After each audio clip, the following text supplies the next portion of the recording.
bacon time. Hey, what's up, everybody? And welcome to Dads with Bacon Talking Sports on this Thursday night, May 15th, 2025. I'll bring in TJ, bring in Big Ben, and I am the co-host, Aaron, aka Papa Bacon. Welcome to the show. How are you guys doing? The co-host, shit, you run this shit. We're just here to make everybody laugh. Yeah, okay. We're the supporting cast. I'm the guy that runs everything. I've been doing it for what a little over 2 years now, and there's still crap that I haven't figured out yet. I don't think any of us know how to work a microphone sometimes. Because it's either too far up, too far down. It's live. It's fun. And never mind my Aaron Rodgers internet. So you never know. It means he's coming back to. Does that mean he's coming back to Green Bay, Ben? If that Aaron Rodgers internet's still there. I'm looking forward to the moment that Dak has any nick or injury and Dallas starts talking about it, because I'm going to laugh so hard if the Cowboys try to bring in Aaron Rodgers. We kept saying during the draft show Shador was coming to Dallas, and I said if that happens, I'm jumping out the window. Luckily, the window is safe, and I did not jump. If Aaron Rodgers comes, I'm jumping off the Bay Bridge. Now that's a different story. Now. Hey, hold on, OTJ. Aaron Rodgers has had better luck in AT&T Stadium than Dak Prescott or any starting quarterback, hasn't he? Yeah, but that's in an opposite uniform. You put him in a Dallas uniform, his whole voodoo stuff goes out the window. So, what are your thoughts on George Pickens? Well, we can now officially change our name to the Dallas Divas, because that's all we are going to be known for, is picking up every diva in the league. The only one we haven't picked up was Antonio Brown, which I think is good. Now he's going to NASCAR and going left turns, but he might hit a right turn somewhere. But I think this is kind of a Jerry Jones's I fucked up moment in the draft. I didn't pick up that receiver that we needed, so let me go pick up somebody else.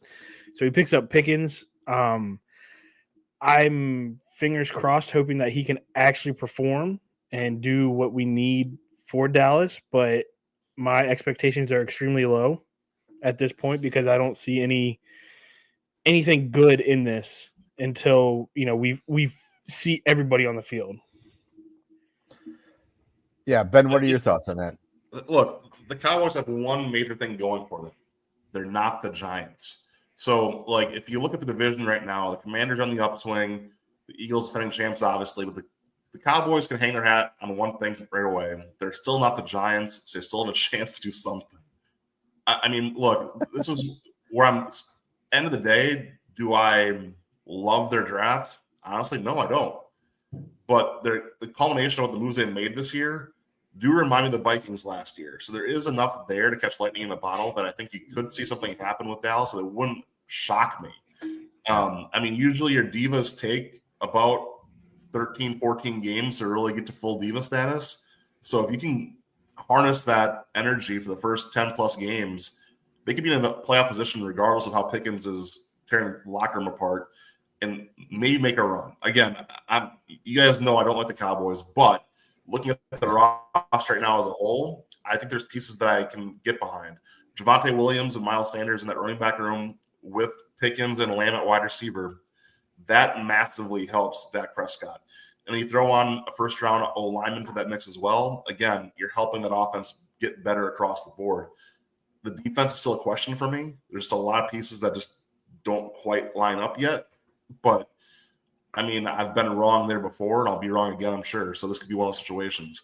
But I'm not as down as you are right now, TJ, on the Cowboys, actually. I think that they're still going to be in that conversation for that 7 seed, 6 seed in the playoffs. And it wouldn't shock me if they sneak their way in. And George Pickens drops the ball on the 3-yard line. It would make perfect sense to me, really. Well, and it's funny because you say about the offensive line, if anything happens on that offensive line, they say, Tyler, you messed up. Every single one of those offensive linemen's heads are going to turn because they're all named Tyler. So how's Tyler, Texas feeling right now with all that, I wonder, right? Maybe we should just move down to Tyler, Texas and play Tyler, Texas football and be called the Tyler Cowboys. in the 7-man league playing 5 linemen with a quarterback and a running back and just going to We're just going to draft for now on. Jerry Jones, if you're watching this, and I hope you are, just get everybody in the league whose name is Tyler, and let's just make it the Tyler team, because that's what it seems like you're doing on that offensive line. I will say this. I am kind of surprised. You joked at the beginning here about Shedeur Sanders. That's the kind of move that Jerry Jones makes. I'm really shocked. So it would be interesting to hear, like, if there was any behind the scenes talk about it, and Steven had to like pull his dad out of the room to make sure he didn't, make the pick or whatever. So it's funny because I was listening to Dallas Sports Talk the day after, I want to say round 1, and Dallas was on the phone all night, and they're like, "Oh, that may be Shedeur. They may be trading up. They may be trading down." Like it seems like everybody on draft night was on the phone. The day after, they go, "How ironic would it be if Shedeur Sanders came to Dallas?" One of the guys, you could hear him like hit his desk and say, "If Shedeur Sanders were to come to Dallas," he's like, "we might as well just start wearing mini skirts everywhere." And I was like, I completely agree. Now, on the offhand of that, I feel like if that were to happen, you would see Schittenheimer, he would get fired, and then Dion would come to Dallas and coach Dallas. Yeah. Well, yeah, that would be that would definitely be a Jerry Jones type move. I mean, and I guess that's one of the reasons why I'm surprised. And I think we talked about it at the end of last season that was it you, TJ, or who was it that thought that Jerry was actually going to hire Dion? I think that wasn't me, because I remember saying maybe Adam thought that, or something. I think it was Adam, because Adam was like, how ironic would it be if he goes to a team that he's well known for in the NFL. And I was, jokingly, I was like, yeah, it wouldn't be Dallas. And he goes, well, him and Jerry Jones have a tight relationship. And, after them passing up on Shedeur numerous times, I don't know if, Dion really likes him anymore. I gotta say this, though. My favorite Cowboys moment still might be Jimmy Johnson losing his damn mind at halftime of that Packers playoff game. We're just whooping that ass. And, like, Jimmy just starts, like, going full-blown locker room talk on the Fox broadcast, just angry that the Packers are smoking the Cowboys. I was like, this is a thing of beauty. Yeah. But look, like I said, right now, the sneakiest pick that the Cowboys made in the draft to me still is Jaden Blue. I mean, that guy is going to be an absolute stud for them if they give him a chance. Blue has to wait his turn now. He saw Williams and Sanders in front of him, but Blue's not a slouch. The dude can play. I think he's going to make sense in that offense. You're talking to a Texas fan here, my friend. I know this. And honestly, okay, so I think he was 5th round. We picked him up, like 4th or 5th round. And I remember Adam texting me and said, well, it looks like Dallas finally got one of the Texas boys. And my first thought was, who would it be? Because I don't know who out of Dallas, out of them, we would pick up. Well, it was Jaden Blue. And I was like, okay, it's not a bad pickup. I'm not too upset with that. Adam Lilly texts me and goes, that is one of the best picks you guys could have had. He goes, that kid is, if he can stay healthy, if he can, get to understand NFL speed, he's fit for it 100%. All right. Well, here, okay. Before we move on to another team, I did want to mention, yesterday I was listening to one of the national shows that plays here in Green Bay at night. And they were talking about Pickens, and I just want to touch on one other thing. They mentioned that is this the last year of his contract, or is his contract up pretty quick? That they thought he might actually behave himself at least long enough to make sure he gets the big contract. So play well, not be a distraction in the locker room. TJ, as a Cowboys fan, do you think that's possible? You're already shaking your head. Fuck no. That dude's going to go off when the ball's not thrown to him first play of the game. Like he's in it's. I feel like he's one of those guys who, when he plays and he's on, he's on. When he doesn't, like if he's wide open, he's going to let you know he was wide open and you didn't hit him.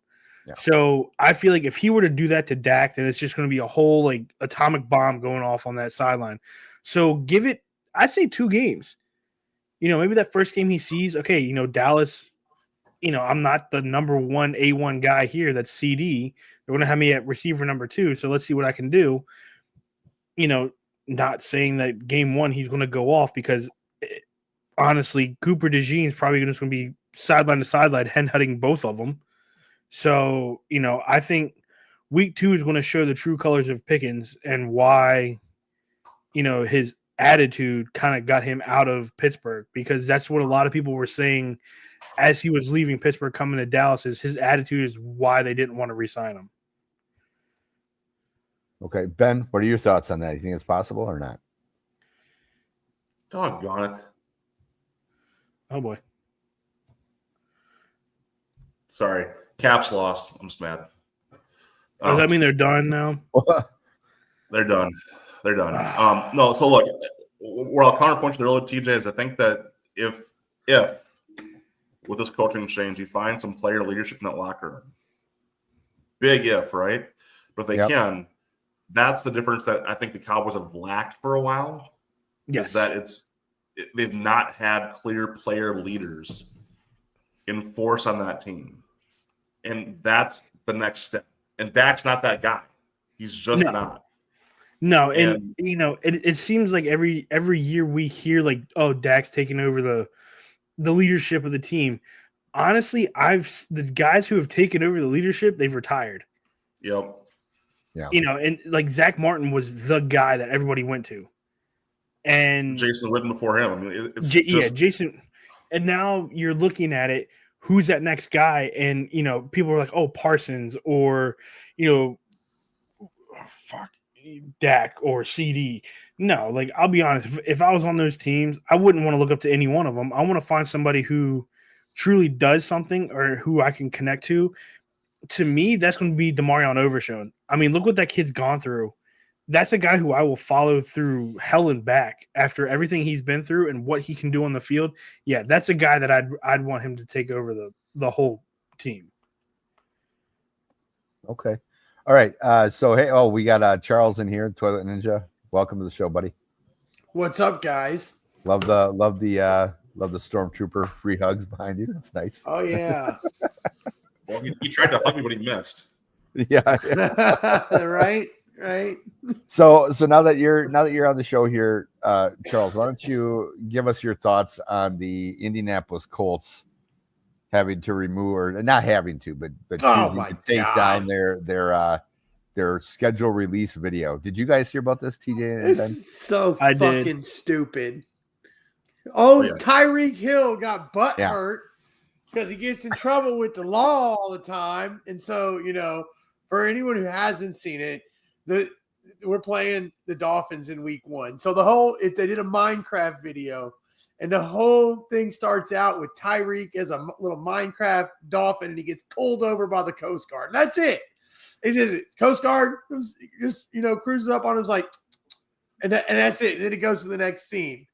And because of that little joke, they had to apologize to Tyreek and take the thing down. But it's up on my Facebook page. I was going to say, I did see it still. It's taken down from the internet. Exactly. They had to take it down, but it's all over the place. But, I mean, I think it's kind of sad because it was a great schedule release video. I mean, look, if you go on their social media, they've all their logos and stuff have been changed to this little Colts little Minecraft logo and all. And dude, they had with the Jags. Oh my God, the knocks on the Jags cracked me up. They had a little Minecraft coach come out going, Duval and stuff. It was so funny. And then the other one, when they went down when they're playing at Jacksonville, they go out on the field and they've got all the little Jacksonville players, everybody from Jacksonville's a bunch of little Minecraft pigs. It's hilarious. I loved it, man. It's a shame that they had to take it down. I think it's just stupid. Like, seriously, like Tyree, he's talked so much trash and stuff. Like for us to have to cater to him and his piss poor attitude is ridiculous. Dude, I gotta say this though. The guy has more talent than the entire wide receiver room combined. I mean, he's done more in the league than anyone on your team has. And it's kind of a, get the pun here, guys, a Philly move. See what I did there? You'll get it later. I got it. Look, I understand, and there's some things that you're smart. You don't give your enemy any more ammo to fight you with. Yeah, but So I don't know how many of the schedule release. I love this whole thing. These little schedule release videos that they've been doing for the last few years. Like the tennis now, I haven't seen the Titans one yet, so I don't know if they did it again, but like for the last 2 years, the Titans going around, and showing people logos and having them try to, like, people who know nothing about football and have them try to guess the name of the team and stuff. It cracks me up. But I mean, for the few years that this has been going on, teams have been taking shots at teams through these videos constantly. I don't know if you watched the Raiders one, or teams or players. They've been taking shots. Like, shots have been fired through these things. That's been a constant for like the last 3 years. I mean, the Raiders, man, theirs was great. They took shots at every team, and they took shots at Mahomes and the teams that are in their division and stuff throughout their whole thing. I mean, it was great. The Falcons were taking shots. I love the Falcons one, by the way. The Mario Kart race. That was good. Awesome. But if you watch that thing a couple of times, there's shots fired throughout that whole thing, plus so much homage being paid to the city of Atlanta throughout that thing. Did the video start really well and end really poorly? Like they kind of blew a 20-some point lead somewhere in there? Actually, they come back. They drop back in the race and come back. It's kind of funny. They start out with a banner for Ludacris, though. I love that. But nobody's making these other teams take. I mean, and there are ridiculous shots being taken throughout these videos for like the last 3 or 4 years. Yeah. But Tyreek, I don't give a damn what kind of talent he has. He's still a bitch for this. Like, fucking, you got all that talent. Well, shut up and take it like a man. Oh, no, we made a joke about you. How about stop doing stupid shit to get in trouble with the fucking law? Dude, he did it one time. Like, watch yourself here. Like, look, Tyreek is... One time? That guy gets in trouble with the law every season. Look. No, he gets in trouble with his baby mamas every season. That's what I'm going to go for. If you want to make a joke, I'm kissing 7 babies and 7 baby mamas right there. Go ahead and do that joke. To me, it's still tone deaf. He's had multiple interactions with the police. It's still tone deaf. And that's all it was. It's not like it showed him getting arrested or anything. Literally, the boat drives up to him, and the Coast Guard guy's like, no, that's it. That's it. Well, and I guess that would be the question. One of the questions I would have is how many people even noticed that had he not said anything or made a big deal about it. Because it's ridiculous. I'll be honest. I mean, I follow football just as much, during the season and everything, and I probably wouldn't have. Maybe if I watched the second or third time, I would have caught that, but. Like the first time I watched it, I didn't really catch, that was Tyreek Hill or, that was representing Tyreek Hill. So, yeah. Yeah. Can you guys hear me, by the way? It's ridiculous. Yeah. There were problems on my end. No, you'll freeze every couple seconds or like slow down and go back, but we can still hear you. It is Wisconsin. We hold here once. So anyway, but I did hear the other schedule release that caught people's attention that people really liked was the Chargers, that they did a good one, but I haven't had a chance to watch theirs yet. They always do good ones. But going back to that, look, the Raiders one is fucking great. Yeah. They literally equate the Browns to a pile of dog shit. Literally, I mean, they basically call the Browns dog shit in their video with a pile of shit in the middle of the office with freaking cones around it. And the guy's like, oh, yeah, it was bring your dog to work day. like trying to clean it up and show a logo of the Browns. Like, seriously? I mean, come on. You called an entire franchise dog shit. You didn't take your video down. So the national media, they didn't get many primetime games this year. 3 teams didn't get any primetime games. The Titans, the Browns, and the Saints. Like, that says a lot. When you're not getting any primetime games, they're telling you something. Colts only got one. They got one Monday night game against the Niners. Still too many. Yeah. Yeah. That's a game where the Niners are just going to bend you over. We'll see. Not if it's the Niners from last season. Tell you what. You know what? Oh, go ahead, Ben. I know one night I'm getting to bed early. I'll put it that way. There's at least one Monday night I'm getting to bed early, that's for sure. So I'm comfortable with that one. So, something I heard today, and I don't know if you guys heard this or not, but the New England Patriots, and I happened to hear this driving home tonight, watching or listening to some of the local sports talk. The New England Patriots, and I find it hilarious that Vegas has already put out lines on the games. Now the schedule is out, even though, obviously we haven't even gotten to training camp yet, but they've already put out lines. Last year, the New England Patriots were not favored in a single game all year. All right, which kind of makes sense, but I mean, there are a few games that you thought, oh, they could have been favored. They weren't. This year, they are favored in 11 games. And lose 11 games, they'll lose. Well, exactly. I don't know how in the hell you figure that out. I really don't know how Vegas goes by that. But anyway, okay. So anything else? I'll just throw this out there because we're not going to go through all the schedule and all that stuff. Anything else stand out to TJ? I'll start with you. Anything stand out to you when you look at the schedules, whether it's the Cowboys or the schedule? So that's kind of what I'm looking at right now. I think I think 2 games I'm kind of interested in. I would say 3, but we're going to get diddied in week 1, so that's few and far in between. I'm actually really excited to see week 3 against the Bears. That'll be a good game to watch. I think I want to see what Caleb can do coming year 2 against Dallas.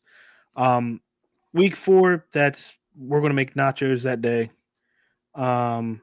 Week 13, the Thanksgiving Day game against Kansas City. That I don't like. I don't like that one bit. I'm so used to playing the Redskins, Commanders for the people who are going to throw shit at me right now. But I'm always used to that. That's like, for me, Thanksgiving is Commanders, Redskins, and Cowboys.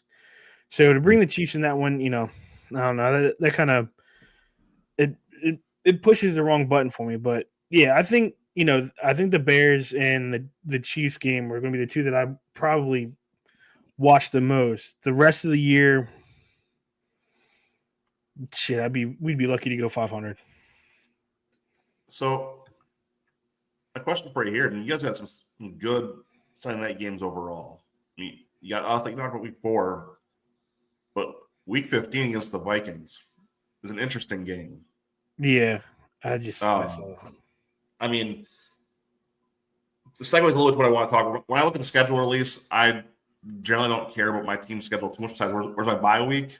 We got Christmas Day on and Netflix. How does it impact my hunting? So if those two things are how's it going to play out, that's what I want to see.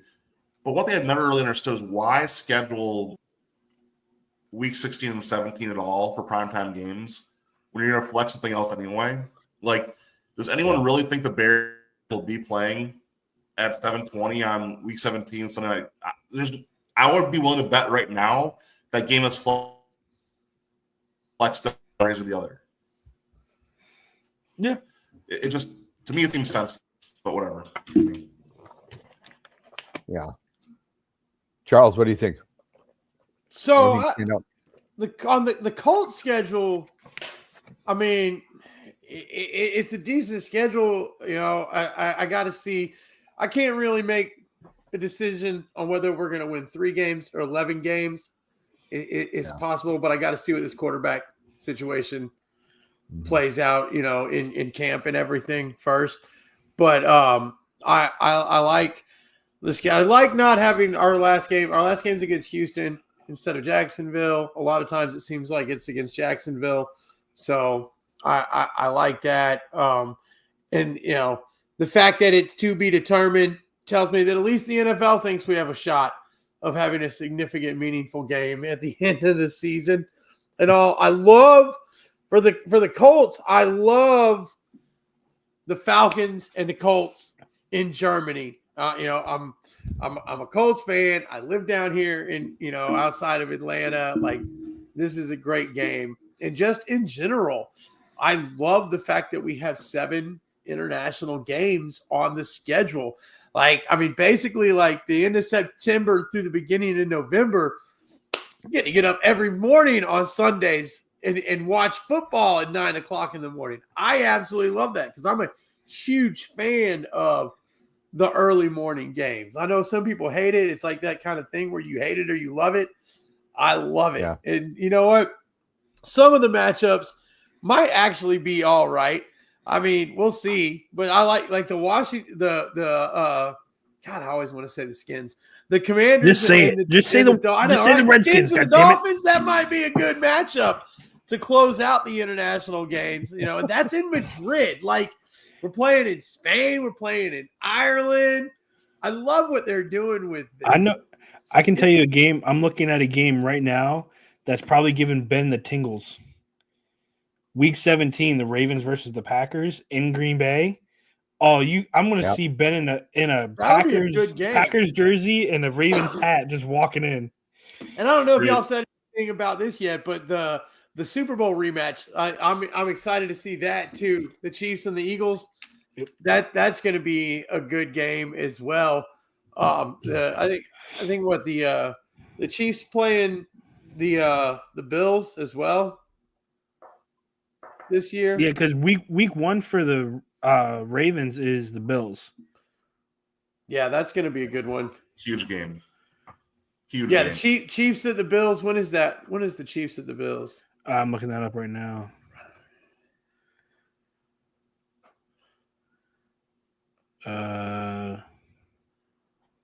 That was last year's schedule. My bad.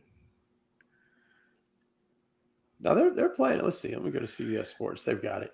No, I pulled up 2024, not 2025. Well, while you're looking that up, I will. Oh, go ahead. November 2nd. There we go.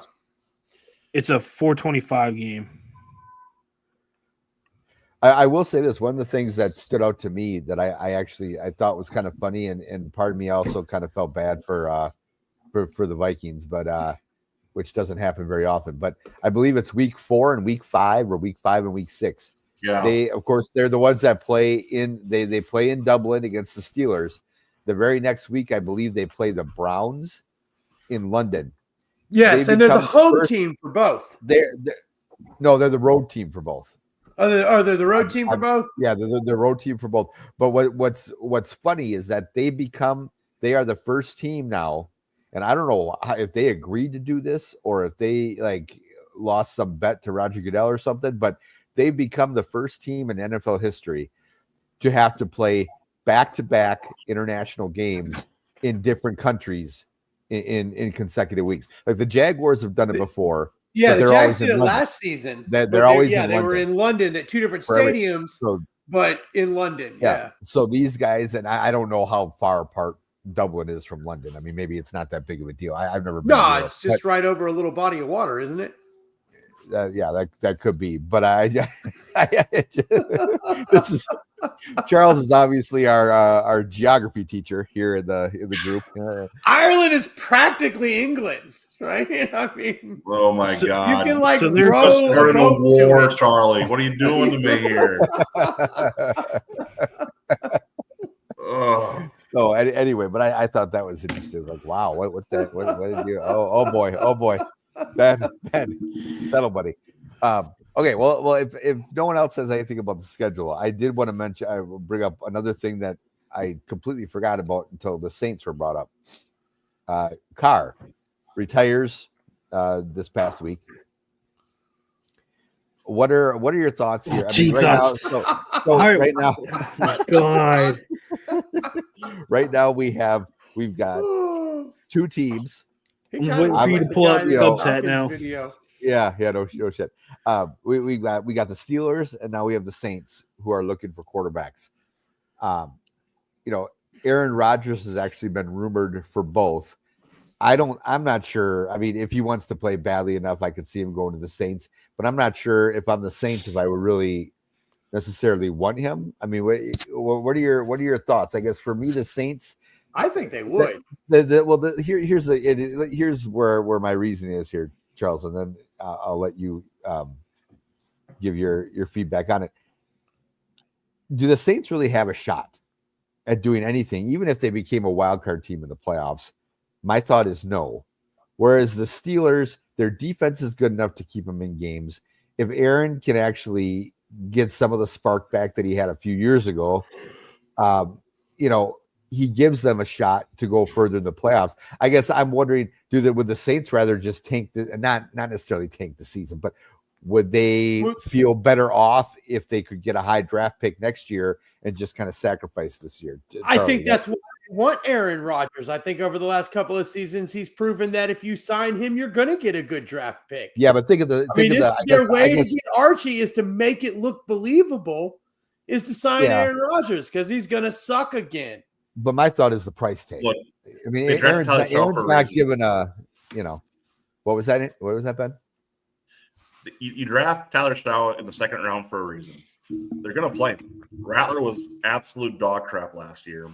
I mean, they're going to play the rookie. If they're going to give Shaw a chance, I don't think it goes well for them. To your point, it's going to be an epic failure.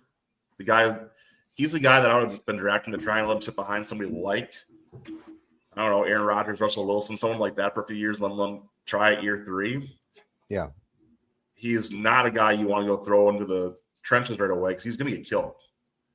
I mean, he made boneheaded plays and drills, much less. I mean, the guy has a lot to learn. He has good raw talent, but I like the pick overall as a project, not as an immediate player. So I'm also wondering, like, if with the whole Aaron Rodgers situation, are we going to go through the season and then when the trade deadline comes through, someone's going to pick him up off of that? Because if, let's say, a quarterback from week 1 to that trade deadline gets injured, that could be a landing spot for Rodgers. I mean, and it wouldn't surprise me if he signed soon, but I have a feeling if he doesn't get signed by week 1, he's going to be almost like that. Okay, our best option if QB1's injured, QB2 we don't have a lot of trust in is going to Aaron Rodgers. I can see that being the next situation in this whole thing. I'll put it this way: the dude doesn't play preseason, so it's for him. There's not much difference really. The guy is going to sit there and he's going to wait for his opportunity that he wants. The guy is a control freak. He has control, so he'll wait for his opportunity he can pick.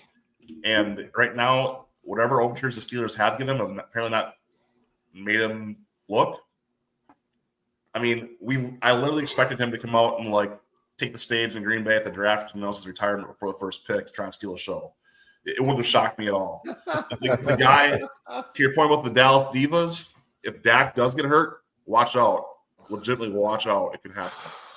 See, I don't think he's going to get his way. I think that's what's going on here. He hasn't signed because he has passed his prime. He has passed the talent capability to demand what you want and get it in the NFL. This is high dollar stakes, and he's not worth that anymore. See, so now it's a matter of he's just going to have to fucking bite the bullet and sign with whoever's going to pay him. And he's probably struggling with that realization. And that's why, because he's so pompous that he hasn't signed anywhere yet, because he can't get his head out of his own ass to understand the fact that, dude, you're only getting what they're offering, and that's that. Yeah, but I also think if you really look at it, him with the Jets, he didn't really have much of a team to play around him or behind him. That offensive line gave two shits about him. He, when he blew his Achilles, they're just like, oh, well, okay, that's another old man. He's on the fucking sideline. That's where he's going to stay. He comes back the next season, and they're just like, oh, a fragile old man. Let's try to protect him. And they couldn't do anything for him. So I think he still had it. it's another Tom Brady, but not in the Tom Brady form that we know of. He where brought he his own guys in and couldn't be successful. But that, But they weren't good. They weren't watch also though. But did he bring an off? Yeah, did he Lazard bring wasn't an that offensive good. line? Was there an offensive line that could protect him to protect his fragile Achilles? Yeah. No. He brought in speed. Yes, we get it. Receivers and running backs and everything like that, they can make the plays. It all starts in the trenches. And Ben, you and I have always talked about this from day one when we first started talking. Anything that has to do with your quarterback has to start on that front line. And if the trenches are shit, your quarterback's going to get hurt. So you give me a good offensive line.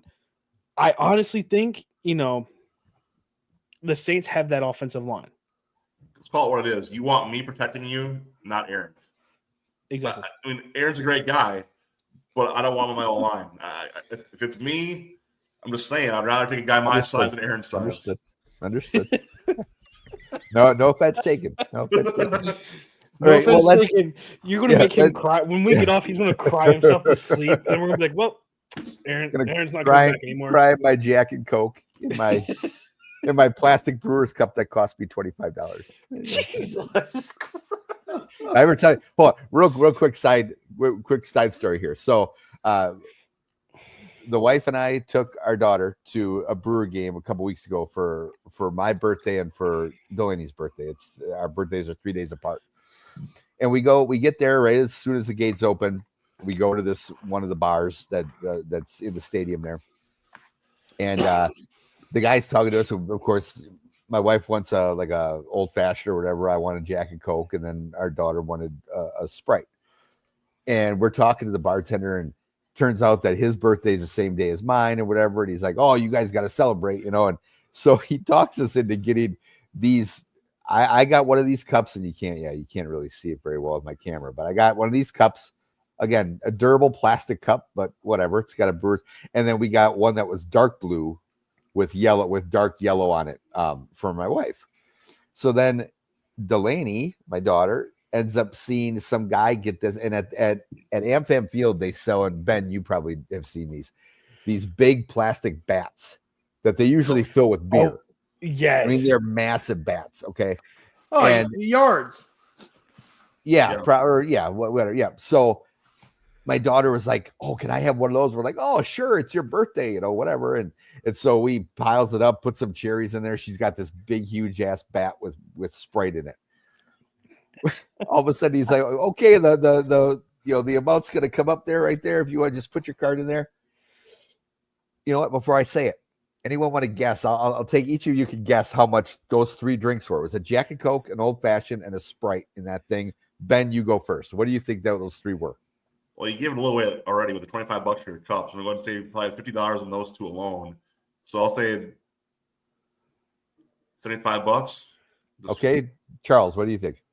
Yeah, probably about $60-65. Okay, TJ. I want to say about 110 if you give him a good tip. 81. $81 for those 3.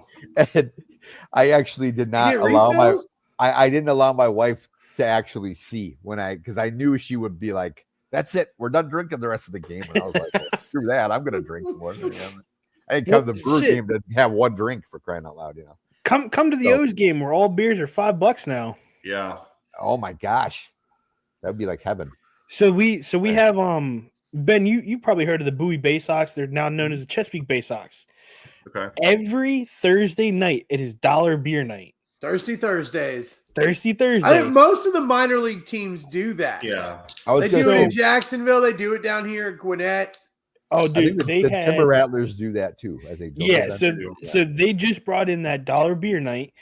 They had it for two straight Thursdays, and they cut it because people were getting so wasted on dollar beer nights that they were running out of beer, and people were actually starting to bring their own beer because there's a liquor store literally a quarter mile down that way. Oh, dude, it was. My wife and I were talking about it, just like joking around. I was like, they do that. They normally had like dollar hot dog nights. They took that away. Yeah. Then they had dollar beer nights. They took that away. And I was like, what's next? Dollar cotton candy, and all the kids are going to have sugar highs just running on the field now?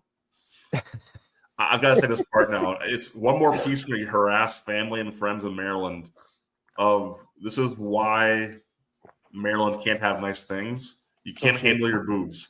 We're professionals out here in the Midwest. Hi. Like, y'all Mid-Atlantic folks need to figure something out because, like, Hey, sir. Not all of us Marylanders can't handle our alcohol. I sure as hell can. I don't know about everybody else. I can. My clothes stay on, but when tequila comes, the clothes are coming off. noted high tequila from TJ. But no, look, it's God high tequila. No, I have 2 175s in my garage right now for my draft party, so look out. Bring it for Prickness. Now, look, it's all that said. Going back to my original comments weeks ago, I wish we go back to making things affordable in stadiums again. Like, in all seriousness, I think it might be coming. I hope so. Well, all right. So I don't know if y'all saw the thing with Kid Rock and Trump. I just saw this today where, so you know the thing with the pharmaceuticals, right? And getting the price down with that. So he's now apparently him and Kid Rock got together. Oh, about like the concert tickets and the scalpers and everything. He's gonna try to do that with tickets as well, with these like the markups and like the resale. It can only be allowed up to like a 10% markup, and all these fees and stuff like that. Like, he's going to take actions. Apparently, the president is looking into taking actions against that too, and he's having his folks look into it now. And like Kid Rock, I just saw him post about this today, that he's talked to the president about it, and it looks like, maybe they're going to go into that direction. So hopefully sporting events will be next as well, because Trump's trying to make everything affordable again. So, I'll say this for Arthur Blank: he's done a lot of dumb things, but one thing he has done right is with Mercedes-Benz Stadium, he did make those commitments to those prices on concessions for Pelicans games. That's, to me, it's commendable. Overall, looking at what they do for Pelicans games, it's affordable concessions where you can actually feed your family if you had to.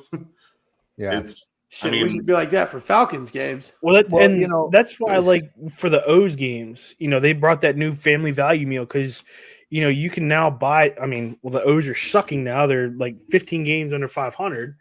You can get tickets for like $20. So $20 a ticket, you can take the whole family out, for $100 right there. And you still have great seats, and then you'll have some money left over to go grab food. And you're like, let's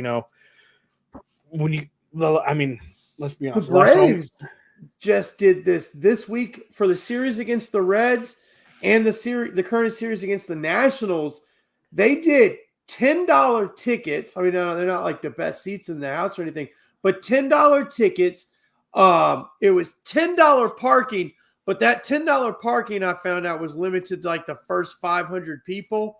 And then $1.99 hot dogs as well throughout the games. And then something else was like super cheap as well. But it was only for these two series. It was only for the Reds and the Nationals series. Well, I know when Pittsburgh comes to town here at Camden Yards, they're going back to when I think it was like the 70s.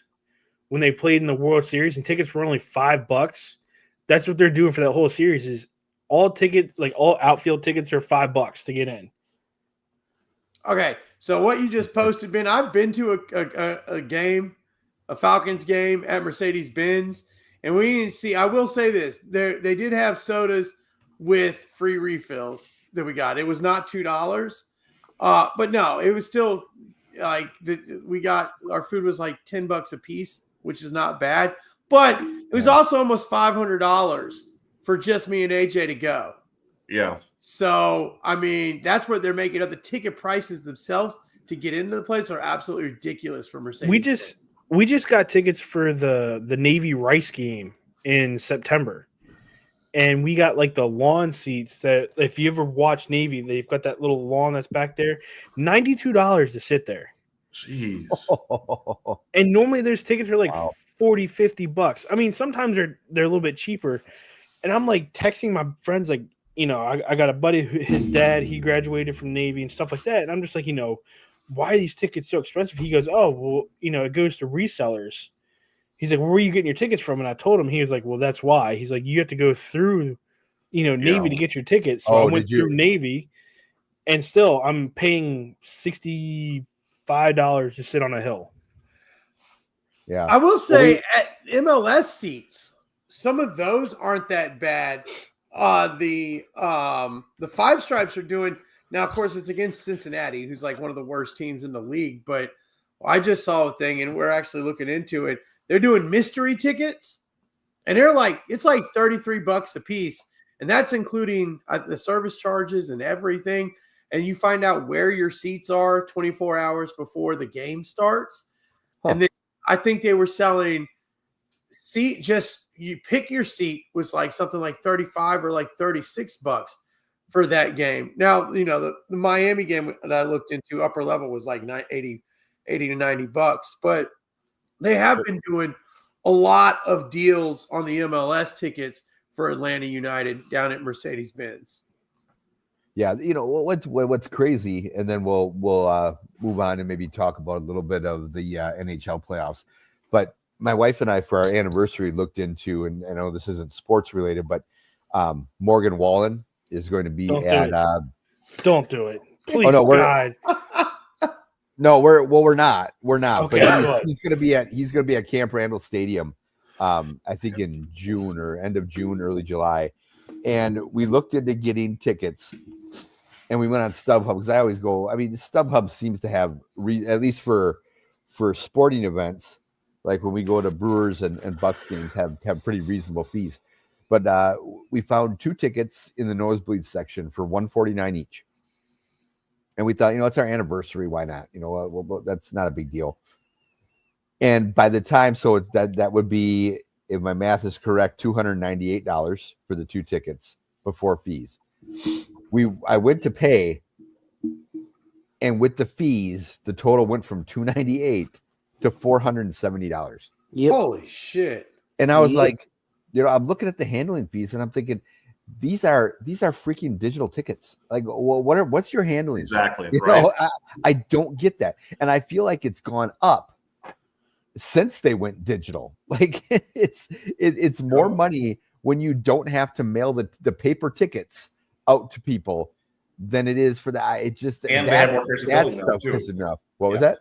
And then more. It's all control for them too. They have more traceability. They can track everything that happens. Every transaction, every piece of that. Yep. Once that paper ticket went out before, they had no tracking. Just crazy. Yep. It's that to me is the pure greed of all of it, right? Like in the concert tickets, I bought Breaking Benjamin and Stain tickets for my brother-in-law and I to go a couple weeks ago. And with Wage War in Lakeview, by the way, it's been a great show. But like going to the ticket office at the Resch Center, like no fees. This is cost me $30 in fees per ticket to go buy it online. I'm like, what? That's ridiculous. Yeah. Like $60. I'll take a longer lunch from work and go get my tickets and like work longer. That's ridiculous. At least now a lot of the ticketing venues are starting to put, and I just noticed because I was just looking at, I forget what game it was on Ticketmaster, but I saw this yesterday and they even come out and say it right at the beginning, is now they're putting all the fees and everything. So when you look up that seat, that price, that's everything now. And I know that there was a lot of them that had started doing that at the beginning of this year, and now Ticketmaster and them are on board too. So when you look at the ticket, it'll say this is fees included and everything. Yeah. So it's like there's not that shock once you get to your cart. And it's like, wait a second, what was this? Yeah. But Offspring is doing $25 tickets for their concert series this summer. There's awesome. A couple of artists. There's a couple of Live Nation, I think, artists that are doing like $25 to $35 tickets. I don't know if that includes the fees or not, but I've heard probably not. I heard that on Sirius earlier today too. They were one of the DJs was talking about that. There's a couple of other artists that are doing it as well for this summer. Okay. All right. Well, why don't we? I'm sorry, TJ. Are you not a Morgan Wallen fan, or have you been to a concert and thought it was shit, or what? I'm just curious. So I went to his concert here in DC, and when he first started out, I definitely liked him. He went through his whole controversy of dropping the N-word, whatever. That was fine. Then his dumbass wants to throw a fucking chair over the side of a building and almost kill a cop. Okay. Now he's going around saying he's country and he's more hip hop than country. So he's going that Taylor Swift-esque era of just shooting up the wrong way. So when I went to the Morgan Wallen concert, I'm expecting to hear some, old Morgan Wallen. No, it's like this new rap shit where he's like sounding like Lil Wayne mumbling. And his little like walkout thing he did a walkout because this was in Philly that we went. And he walked out and there's like Jalen Hurts and Fletcher Cox, like all these guys were walking out with him. And I was like, this is so stupid. Like, I'm not enjoying this whatsoever. So yeah, I'm not a Morgan Wallen fan at all. Like, I'll listen to some of his music, but to see him in concert, no thanks. Yeah. Yeah. Well, and what's funny is I'm not a huge fan of his to begin with. My wife loves his music. And apparently he's got a new album dropping tomorrow with like 37 songs on it. Drops tonight at midnight with 37 songs. And damn, there's a lot of songs. They're already projecting it to be number one. I'm sorry. I would rather listen. I would rather listen to old country and some Ella Langley, and I'm good. Yeah. Well, see, my wife, that was one of the reasons why she wanted to go more so because Ella Langley and Miranda Lambert are opening for him. And she's a huge Ella Langley fan. So I like Miranda Lambert. I love me some Ella Langley. Yeah. Ella is entertaining for sure. Another show later this summer for us: Beartooth, I Prevail, Parkway Drive, Killswitch Engage, Jailers Prada, The Amity Affliction, Alpha Wolf, and Kingdom of Giants. That's one concert we got going on here in Green Bay. It starts at 1:30 in the afternoon. It's going to be amazing. You should come to Ocean City this weekend. They got Boardwalk Rock, Def Leppard, and Shinedown. Night 1, night 2 is like Nickelback and Breaking Benjamin. Awesome. Nice. All right, so let's move on to the Stanley Cup playoffs here. We'll touch on that, maybe touch a little bit on the NBA, and then call it a night. So as Ben just mentioned a few minutes ago, the Hurricanes 3-1 over the Capitals. So Hurricanes move on to the conference finals, and looks like we have the Oilers in the conference finals. Now you guys, Western. Okay, so they're in the Western Conference Finals. The Eastern Conference is the Hurricanes, and they're waiting the winner of the Maple Leafs and the Panthers, and then Winnipeg Jets and the Stars are playing in the other game. Stars are on right now in the series. Tonight. Yeah. All right. So, Ben, what are your? Let's just go with general thoughts. Because we haven't really talked at all about the NHL playoffs, except for maybe a little bit a couple of weeks ago. I think we touched on it. So, what are your thoughts on the play? Have you had a chance to watch? I know you're busy with work, but I haven't had a chance to watch any of it, which is terrible for me. Like, this is usually my favorite time of year. I love watching like the playoffs. I've watched highlights, obviously. I watch scores when I can, but I've not been able to watch a single game. So for me right now, what I'm looking at, it would be awesome for Canada if the Jets can pull a comeback on the Stars and see an Oilers Winnipeg matchup, the Western Conference Finals. However, the Stars aren't giving that series up. So I think we're going to see the Oilers and Stars in the Western Conference, and then I think the Canes and Panthers are. I mean, again, the Leafs aren't going to do it. They're the Leafs. So at this point, I'm cheering for an Oilers Canes final, and I kind of want to see the Oilers win it. Just because I think it'd be nice to see McDavid and Draisaitl get their cup and then go from there. I do think it would be the beginning of the end for Edmonton, though. If they get their cup there, I think that you'd see those guys maybe going somewhere else in the next couple of years. But if you're not watching, I'm going to find a way to start watching these games. If I got to pirate somebody's HBO Max, I'll do it. I'll figure it out. But yeah, it's driving me nuts. Charles, what about you? Have you had a chance to watch a lot of the hockey? I've got the Stars game on right now, actually. That's what I keep looking over at. It's their first intermission. They're still knotted at 0 right now. I've loved the playoffs, though. They've been heated. There's been a lot of good action, a lot of tough play. I honestly was a little surprised that that Vegas got their asses handed to them the way that they did by the Oilers. Like that kind of shocked me. I thought that was a pretty evenly matched series, that would be a dogfight. So for them they just got railroaded. So I was a little surprised by that. Tampa Bay and the Panthers. So here's the thing about Tampa Bay and the Panthers. When Tampa Bay and the Panthers play in the playoffs against each other, that team, almost whatever team wins that series, pretty much always goes to the Stanley Cup final. And the Panthers took that series 4-1, and they're headed to the Stanley Cup finals. They have looked pretty good.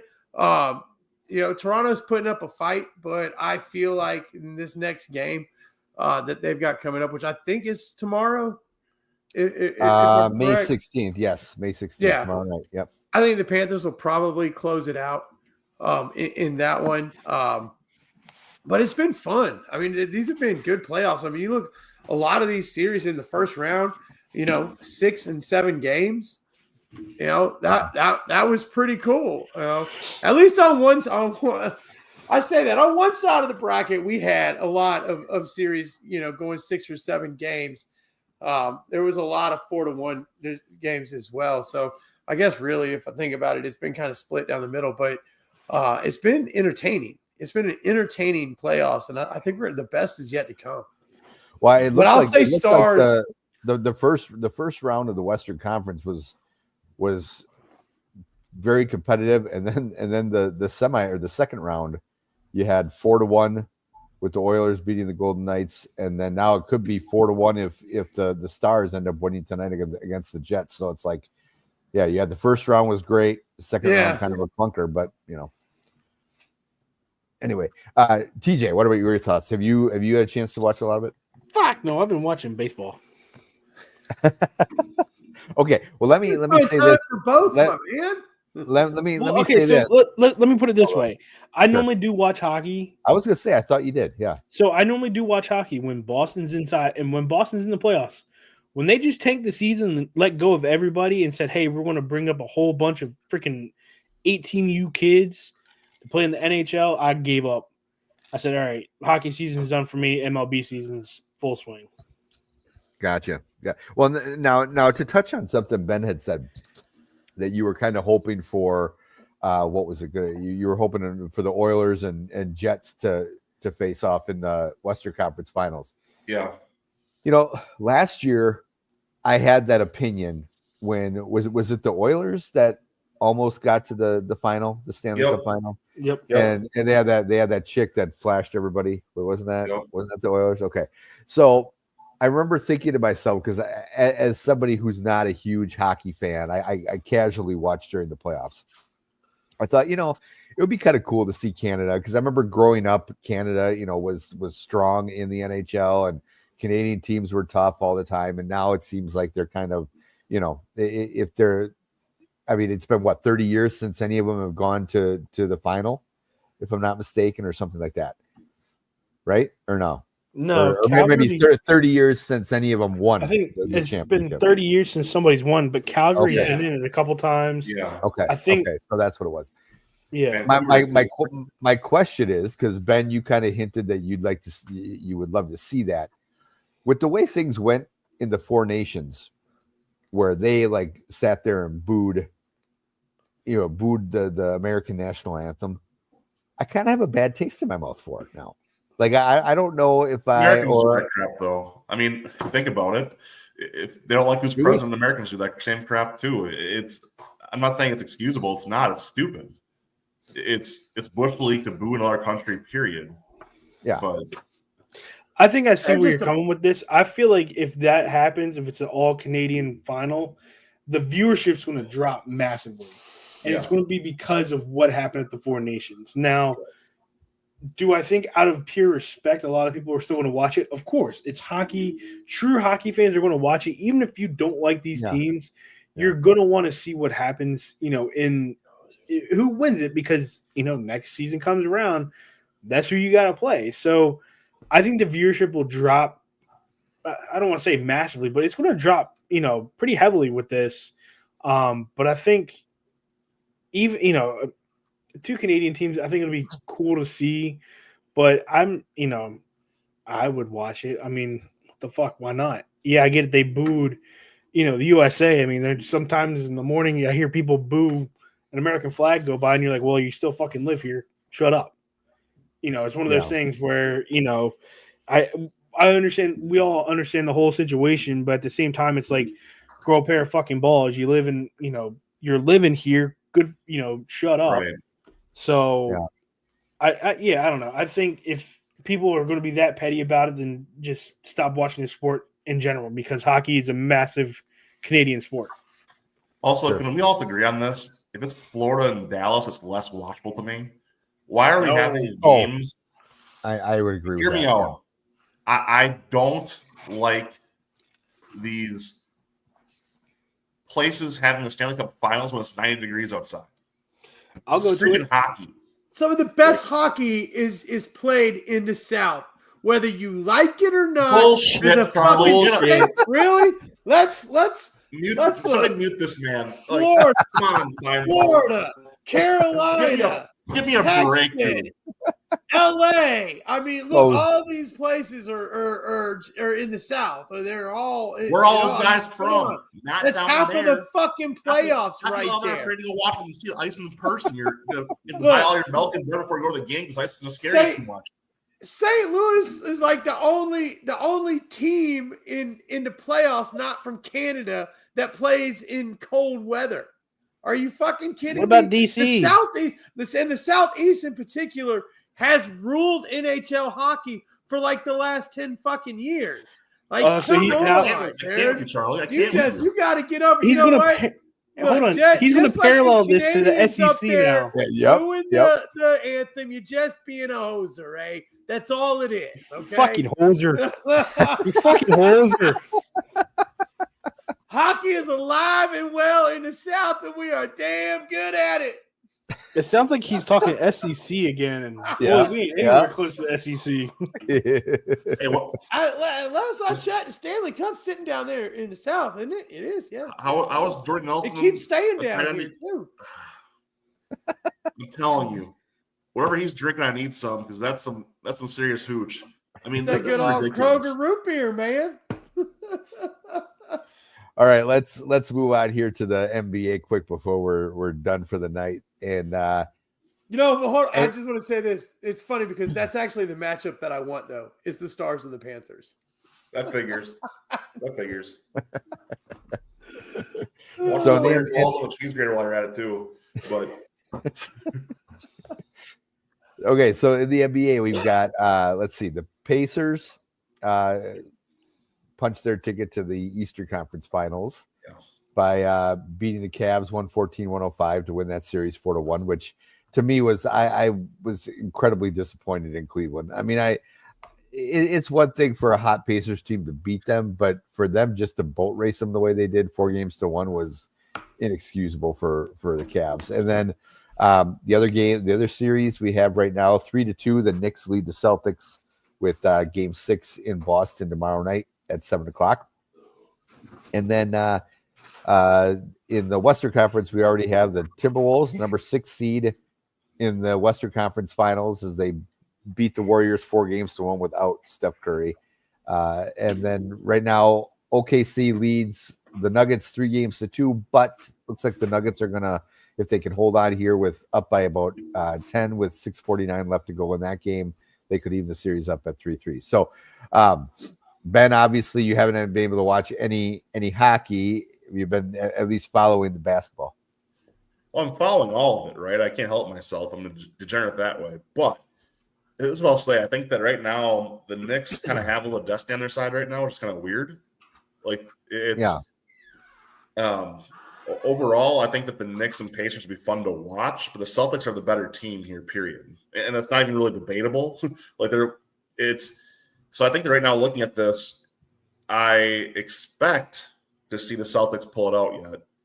And we'll see the Celtics end up, I think, absolutely destroying the Pacers.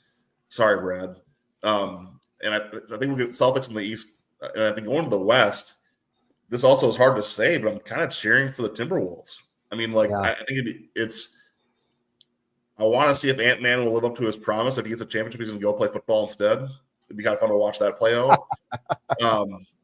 But overall, I think the Joker is going to take care of the Nuggets here and get them at least through OKC. And I think that the Nuggets and the Wolves will be a fun series to watch. Again, the Thunder have been great all season. Kind of like the Celtics have been great all season. It's hard to pick against them. But if I had to make my predictions right now, I think we get a Celtics and Nuggets championship. And I think that the Celtics take another title.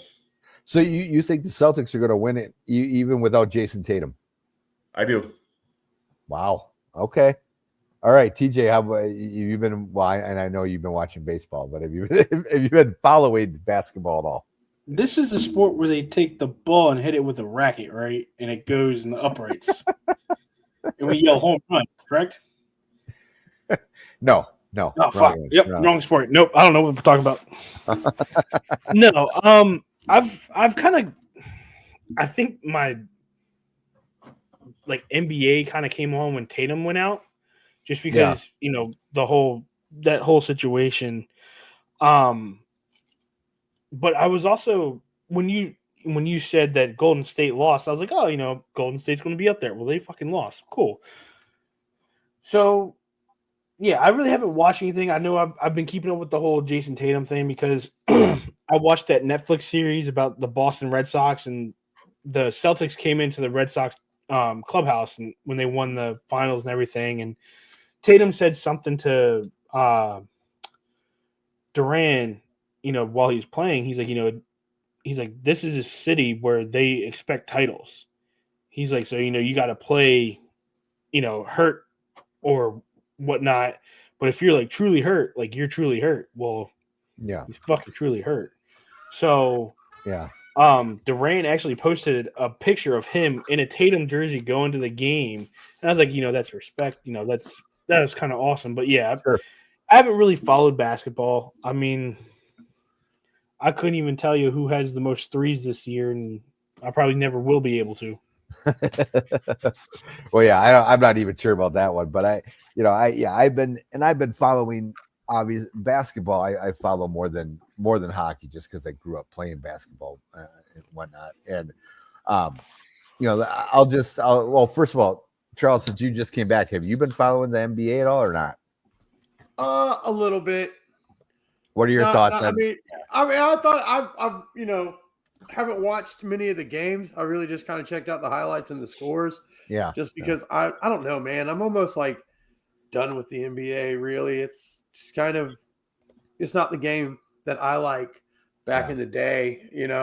They're a bunch of pussies. They really are. But they whine and they shoot. They don't. I miss the days of true sinners.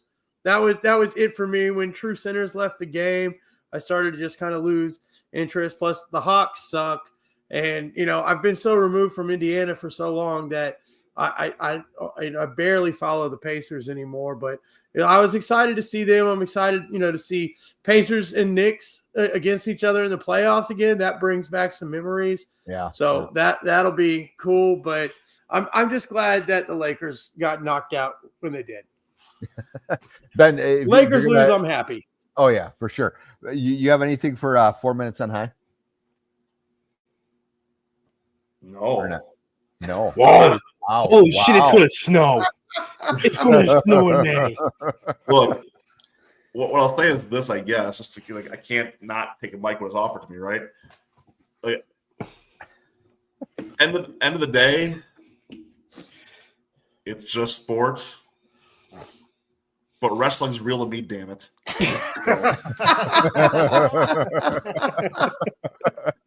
We'll see you guys later. On that note, heads out. See you, buddy. Have a good one.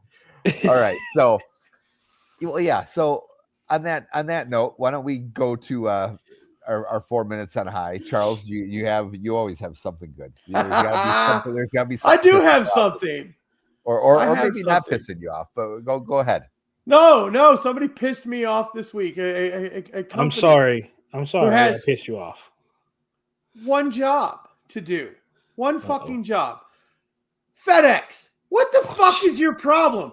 How is it that Amazon, the post office, and UPS can all get this fucking right, but you cannot? That the one thing that you do is deliver packages.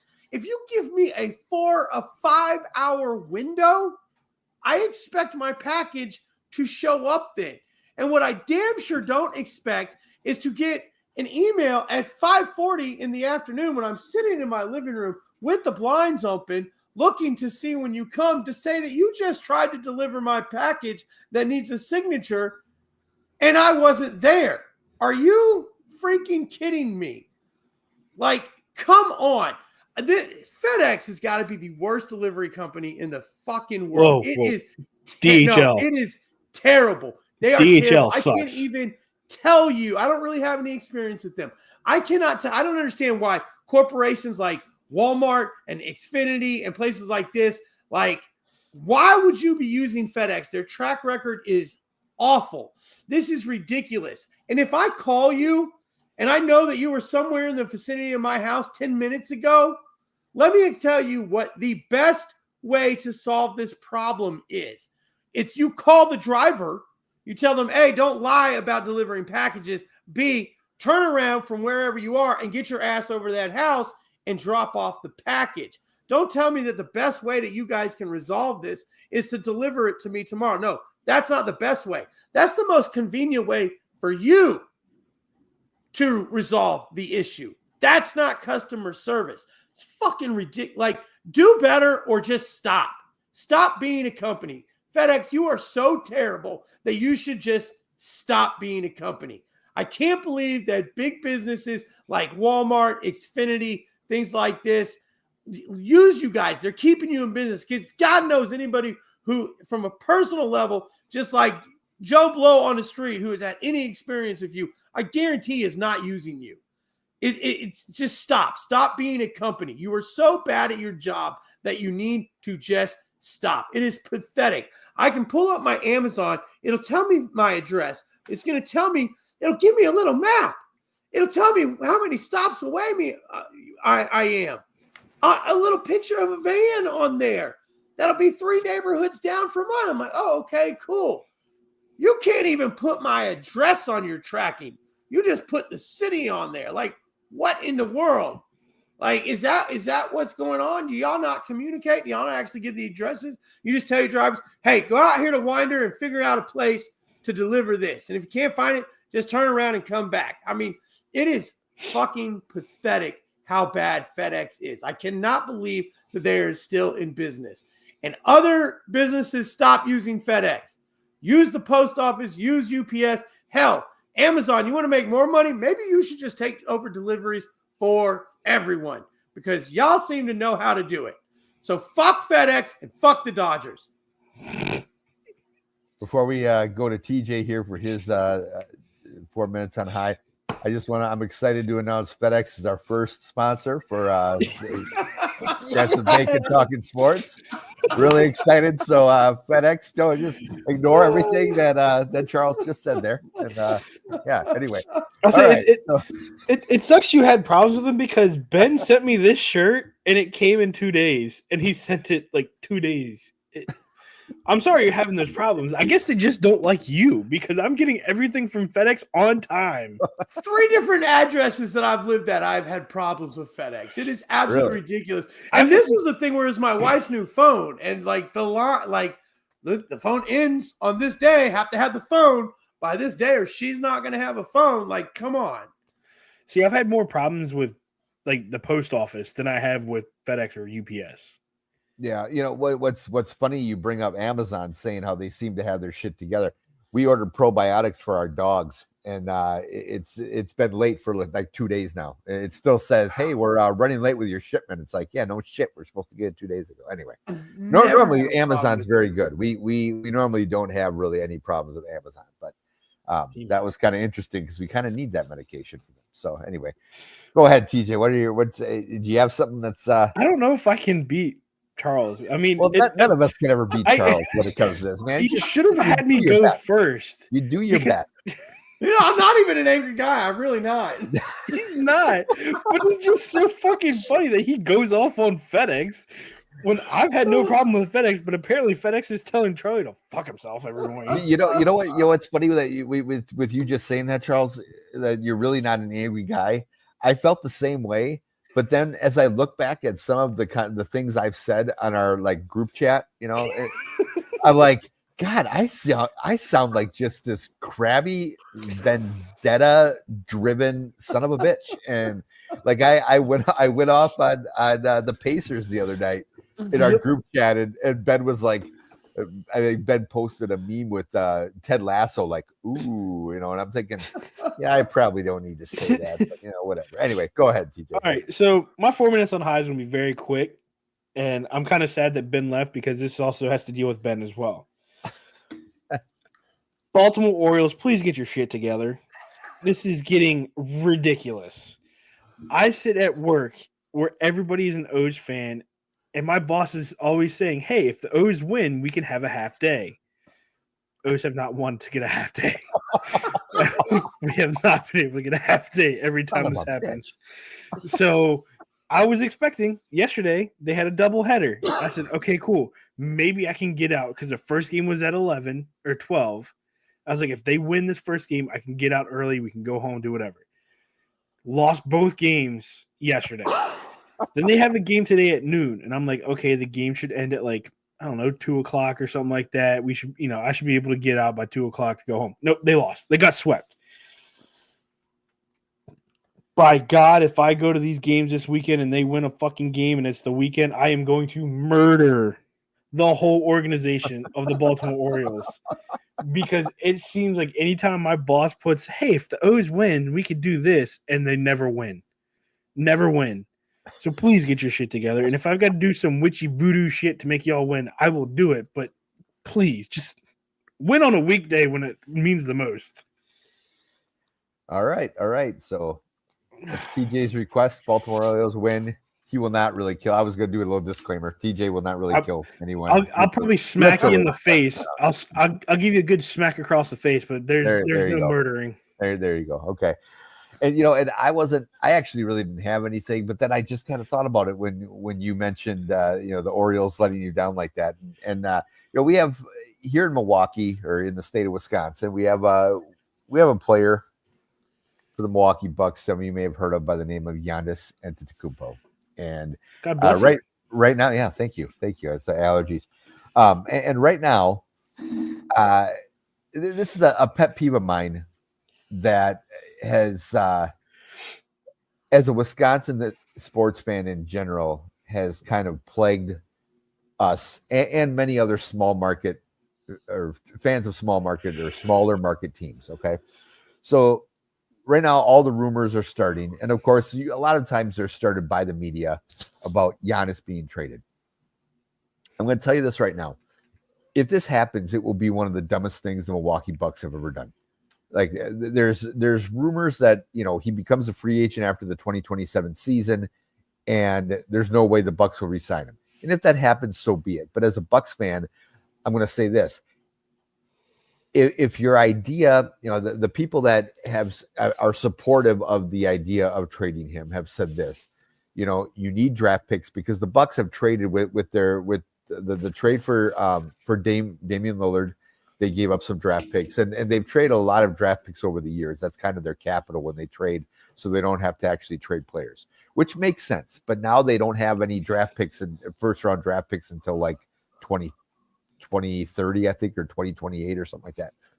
Anyway, John Horst has proven in the past that he has not, with the exception of drafting Giannis, he has not really done very well drafting. So why do draft picks do the Bucks any good? And unless you're going to trade us a bunch of superstars from your team to get Giannis, it does us no good either. All right. I've heard one of the rumors is that San Antonio is really interested in Giannis. Well, that makes a lot of sense to pair him with Wemby. But unless you're going to send Wemby to the Bucks, why the hell would the Bucks trade him? And everyone says, well, they got a lot of young players. Those young players don't necessarily equal the same kind of talent as Giannis, number one. And number two, they have a lot of draft picks. Okay, but once you give Giannis to them, that makes them a contender, which means those draft picks aren't lottery picks anymore. They're draft picks in the 20s. It makes no sense. It is so stupid, and I want the media to shut up, but I know they won't because Stephen A. wants him out of Milwaukee. Oh, he should be in bigger cities, not just what. That was a terrible Stephen A. Smith. I'm working on it anyway. So big market media, shut the hell up, leave us alone, and let us enjoy some of our superstar talent while we still can. I say, please do not pull a Dallas Mavericks, please. Letting go of rig the lottery. No, letting go of Luka Doncic. Doncic. Like that was the stupidest thing in the world. Well, now, and here's the thing. I have heard that, and I haven't heard this confirmed, but there were rumors that they had reached out to the Bucks to inquire about getting Giannis in exchange for Luka. Now, to me, that would be about one of the only deals that would have made sense. It would have to be Luka and draft picks for Giannis, because Giannis, in my opinion, is better than Luka. But that's what it would take. But if no one else is going to offer you a talent the same as Luka, then it makes no sense to trade the kid. And the thing too, like with that whole situation, because that was the one thing that I did follow. I mean, being a Texas sport and being in that Dallas area, it always comes up on Dallas Sports Talk. And one of the things that recently came up about this was the night that trade happened, Luka didn't know about it until he saw it on TV saying that he got traded. Like there were no phone calls, nothing to him. And then he got the phone call after seeing that. And he said that one, he didn't know why he got traded because he was like, oh, I must have done something to piss him off. Or no, it's the fact that the new general manager of the Mavericks was stupid as shit and said he didn't realize how big Luka was to that area. Okay, are you that stupid? Like, what is wrong with you? Like, even I'm not a big basketball fan, but I love the fact that Luka was down in Dallas, and that gave Dallas something outside of that was their new Dirk. That literally was their new Dirk, and now it's gone. It's bye. Anthony Davis can't do shit besides keep that unibrow that looks like fucking I don't know what. Yeah. Well, at least now they'll have Cooper Flag. So whatever, assuming Cooper decides to come. I haven't heard if he's actually coming out into the draft or if he's. He said he's finally coming out. Yeah. Okay. So, anyway, all right. Well, what is this for? JR. Who the fuck's JR? Oh, Jim Ross, the announcer. Yeah. He's got cancer. Happened? Oh, that's right. That's right. They found out he's got cancer.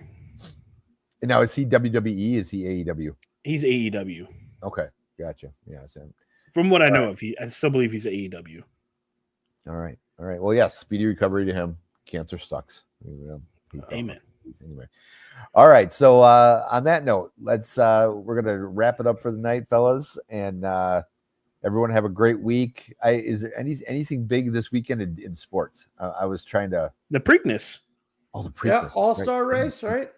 Yep. Okay. All right. At North, was it? I can't remember. It's at one of the old racetracks that they just put back together for this. Okay. Yeah. What is it? Rockingham? No, it's like North something. Let's see. I'm looking it up right now. But I am excited for that race. I will say that. Wilkesboro. Thank you. Yeah. Okay. That's right. That'll be a good one. So, yeah. But yes, Preakness, everybody, Sovereignty, and the people who own Sovereignty, you guys are bitches. Yeah, dude, what? No Triple Crown? That's fucked up. No Triple Crown. They pulled him the day after, saying he ain't going to do it. Well, oh, my gosh. That's stupid.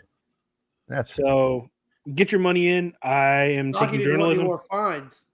Yeah. Yeah. All right, guys. Everyone have a great week, and we'll see you all next week, next Thursday, 22nd at 8:30 p.m. Central. See ya. Good one.